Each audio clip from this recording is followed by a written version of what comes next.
लेकिन समर विदेश भागने की फिराक में ही गिरफ्तार हो गया और गिरफ्तारी के बाद जब पुलिस के डंडे से उन्होंने कबूलना शुरू किया, उसने सबको हैरान कर दिया। इसके अलावा जब समर सिंह के फोन को फोरेंसिक जांच के लिए भेजा गया तो जांच में जो चीजें मिली है उसने बताया जा रहा है कि पूरी तरीके से आकांक्षा मौत मिस्ट्री का राज को खोला है। दोस्तों, आज समर सिंह के फोन का वो 7 सेकंड का वीडियो बोलेगा और आकांक्षा मौत मिस्ट्री का राज खोलेगा। लगातार जिस तरीके से आकांक्षा दुबे मर्डर मिस्ट्री में पुलिस जांच पड़ताल कर रही थी, लोग इस बात का दावा कर रहे थे कि आकांक्षा के साथ कुछ न कुछ गड़बड़ हुआ। शुरुआती दौर में उनकी मौत को आत्महत्या की शक्ल देने की कोशिश की गई, लेकिन वक्त बीतता गया, सबूत सामने आते गए। चलिए मैं आज आपको दिखाता हूं कि किस तरीके से आकांक्षा दुबे के उस कमरे से सबूत बरामद हुए हैं और आकांक्षा दुबे मामले में समर सिंह के फोन से जो सबूत मिले हैं उससे उसका क्या कनेक्शन है। इसके अलावा कई ऐसे कैरेक्टर है जिसको पुलिस तलाश रही है और बताया जा रहा है कि आकांक्षा हत्या मामले में वो लोग भी शामिल थे। और जिस तरीके से आकांक्षा दुबे होटल में रात के अंधेरे में अंदर जाती है, वहां पर बताया जा रहा है कि पहले से ही वो शख्स मौजूद था जिसने आकांक्षा का काम तमाम किया। इन तमाम सच्चाइयों से आज पर्दा उठेगा और असली बातें पूरी दुनिया के सामने आएगी। कातिल चाहे जितना भी शातिर हो, वारदात से जुड़े सबूत उनसे छूट ही जाते हैं। जी हाँ, मैं बात कर रहा हूँ आकांक्षा दुबे मौत मामले की। इस मामले से जुड़े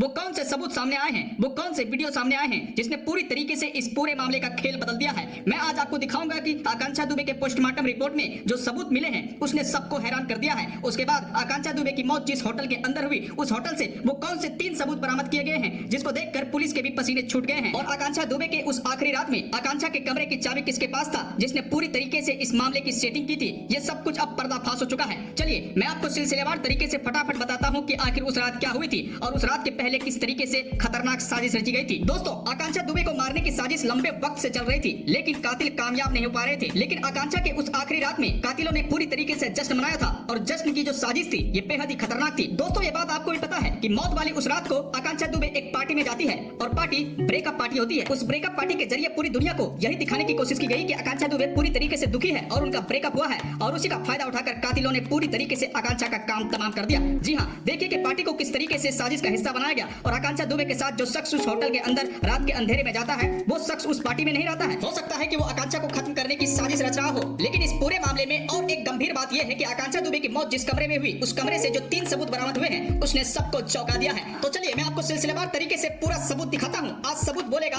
और आकांक्षा दुबे की मौत का राज खोलेगा। दोस्तों, होटल मैनेजर ने जो कुछ भी उस रात के अंधेरे में देखा उसने सब कुछ बताया और उसके बाद उन्होंने पुलिस को सबूत भी दिए और जिसके जरिए अब इस बात को साबित किया जा रहा है कि वाकई में आकांक्षा दुबे की मौत के पीछे कई बड़े लोगों का हाथ है, जिसकी वजह से आकांक्षा इस दुनिया को छोड़कर चली गई। चलिए मैं आपको दिखाता हूं कि आखिर आकांक्षा दुबे जिस होटल में रुकी थी उस होटल के मैनेजर ने वो कौन से सबूत रख दिए हैं, उनका कौन सा बड़ा बयान आया है और उन्होंने कौन सा वीडियो बनाया है जिसने पूरी तरीके से इस मामले को बेनकाब कर दिया है। आकांक्षा दुबे शनिवार को रात के अंधेरे में करीब 2 बजे होटल के अंदर एंटर करती है और उसके साथ एक अनजान शख्स भी होता है। उनके हाथ में कुछ होता है और वो बैग के रूप में दिखाई देता है, लेकिन कोई इंसान किसी को छोड़ने आता है, वो होटल के अंदर जाता है तो 1-2 मिनट रहेगा, 3 मिनट रहेगा, 5 मिनट रहेगा, लेकिन 17 मिनट तक वो आदमी होटल के अंदर में क्या कर रहा था ये अपने आप में बड़ा सवाल है।